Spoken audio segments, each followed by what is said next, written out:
if you never left the spawn island, confined to whatever biomes generated on the same island as the Forsaken Stones, how far could you get in the game on a random seed without setting foot into the water? I was interested to find out. So as soon as I landed, I brought up the map. I could see the land where I'd flown in, land I was never going to reach as it was across the water. So, as any Viking does when they land in Valheim, well, at least I hope they do, is I started wandering around, picking up wood, stone, and anything else I could find. And then I just made my way around the coast, trying to get a lay of the land, wondering how many biomes are going to be at my disposal. I eventually found myself at a river, but looking at the map, it didn't show up on there. So I deemed this as not a body of water. Plus, as you may know, most rivers in Valheim don't run the whole length of a piece of land. So further inland, there were areas where I could get further without crossing the water. So this was fine. I eventually came across this really cool lake.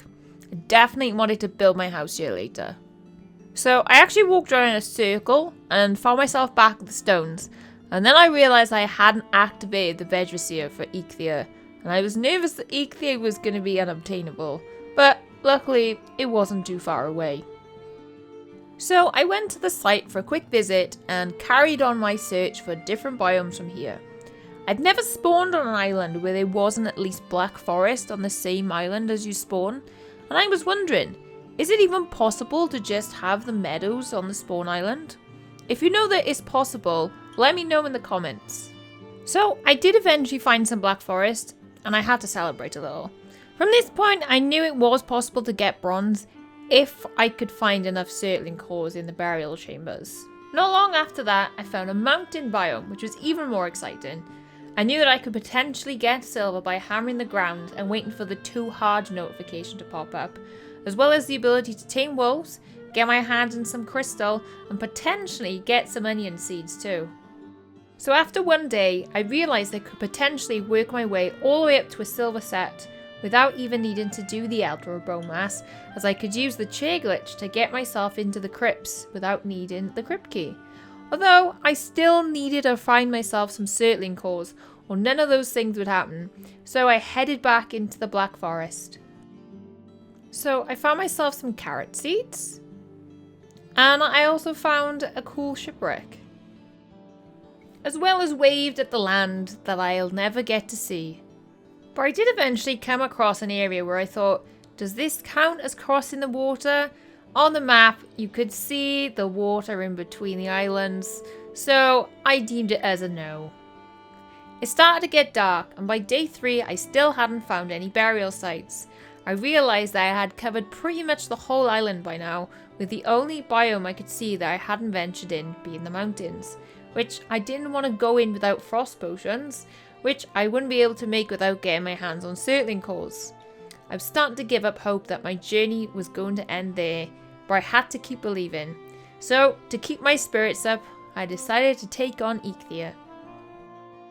As the first Forsaken has been slain, I thought it was about time I set myself up a better house than the little lean-to that I had made previously. It was going to be something that looked nice, but also suited a purpose. But as a fan of building, I had to build something a little more than just a basic shack. So we went back, venturing into the Black Forest to try our best to find ourselves some burial sites. Even though I had no way of smelting it yet, I couldn't resist taking some copper ore. But after some exploring, we did eventually find a burial site, and we did actually get ourselves some circling cores. But unfortunately, it was in vain, as I got killed by some skeletons. After noping out once, I did eventually get back to my stuff, but it did end in my demise once again. So I decided to do the smart thing and build a bed right in front of the crypt, so if I died again, I wouldn't have to run all the way back. So I took things a bit more tactfully this time and didn't go running in guns blazing, and I managed to get back to my stuff.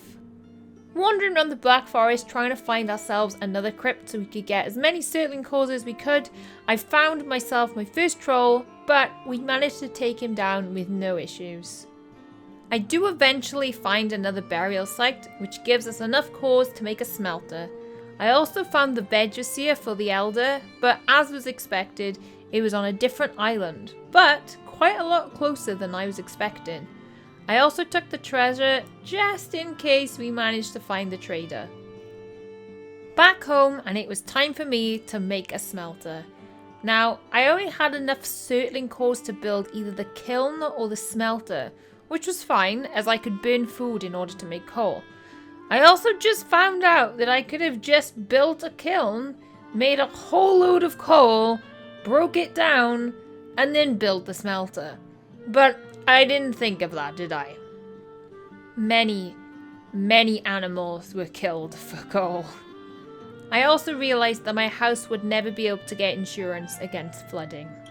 So now my smelter was all set up, it was time for me to get my hands on some copper and tin. I also needed to make sure that my coal supply didn't run out either. And it was soon time for me to make my forge. We were going up in the world. And seeing how lovely my house was, I had to make the smelting area look a bit nicer too. By this point in the game, I was desperate to find myself some swamp. Without the swamp biome, I wouldn't be able to make iron stuff or make frost resistance potions as I need blood bags from the leeches. So I took another look at my map and realised that there was a chunk of black forest that I had not yet fully explored. Could I potentially find swamp around there? I had to go check before I did anything else. When I reached there, I realised just how close it was to the mountain biome. That's probably why I didn't explore it anymore. I could see black forest in the distance, but I had to go along this very sheer cliff to get there. It was kind of fun to try and stay on there, to be honest. So I finally got around to the other side of the black forest, around the mountain. Hopefully, if we carried on this way, we would find ourselves some swamp. But unfortunately for us, all we did was come back around to the black forest that we had already discovered, meaning that we had found all of the available biomes on the island, meaning that this was the end of our journey. No frost potions meant that we couldn't venture into the mountains without freezing to death, and no swamps meant that we couldn't get our hands on iron, meaning that we couldn't make our silver equipment. Do you know of any seeds where it's possible to get all of the available resources from one island? Perhaps you know of one where you don't even have to leave the island to be able to fight all of the bosses. Let me know in the comments if you do. If you want to check out this seed, I will leave it in the description. Thank you so much for watching the video. If you want to keep up with all of the Valheim content here on this channel, please remember to subscribe. A big thank you to my patrons. Thank you so much for your support. As always, I hope you all have a wonderful rest of your day, whatever you get up to, and I will see you all in the next one. Bye!